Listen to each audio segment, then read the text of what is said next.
Let's get into round two. So obviously it swings back the other way, and this is where me, Blake, and Jay have some work to do because we didn't have quarterbacks. I take Dak Prescott, Blake takes Deshaun Watson, Jay takes Tua Tagovailoa, and then Lawrence, you take Anthony Richardson as well. So you pair Trevor Lawrence and Anthony Richardson off with your first two picks. I like that too, and we'll get to there in one sec. Pete takes Travis Kelce, Steven takes Cooper Kupp, Damian takes Tyreek Hill. So now you have the wide receiver run. We're starting to make up ground there. Denny takes Stephon Diggs. Bijan Robinson comes off the board as the 9th pick in this round to Pat.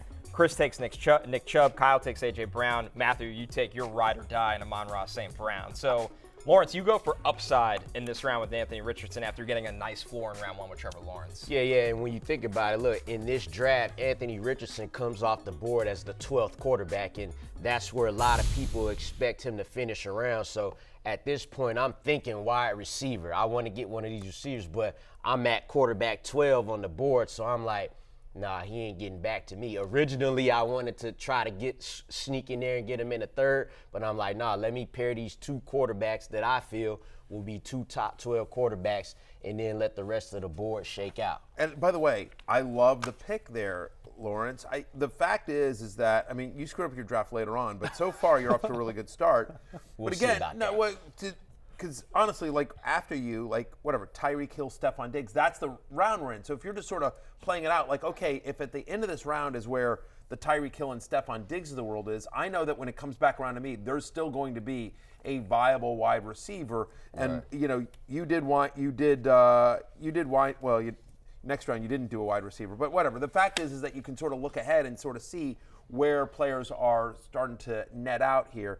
And I also don't mind the wide receiver run where it started happening, right? Because after Tua, it starts getting a little bit, I don't want to say dicey at quarterback, but it starts getting, there's a sameness. There's a sameness there, and the advantage you get at quarterback 12 versus quarterback 18 in a format like this isn't significant. The one difference maker to me is Anthony Richardson, because that's a guy that has the potential to be a top 5 quarterback, as we talked about yesterday. So he was like kind of the last of the tier for me to go quarterback there. Yeah, and I think the equation with Superflex is at what point does, after you get past the truly elite quarterbacks, say the first 7 guys or so, at what point is there a sameness in that next tier where you want to take McCaffrey or Jefferson or Chase in front of Dak Prescott or Trevor Lawrence or these type of guys? And so that's what I did in the previous round is take McCaffrey, hoping that one of Dak, Tua, Richardson would come back around to me, and that's how I ended up with Tua.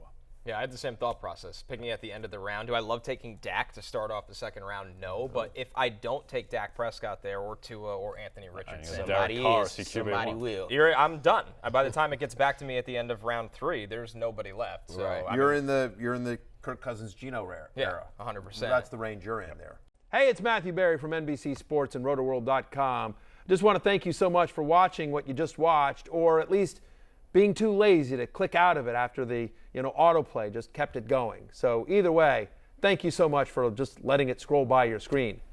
And now I'd like to ask you respectfully,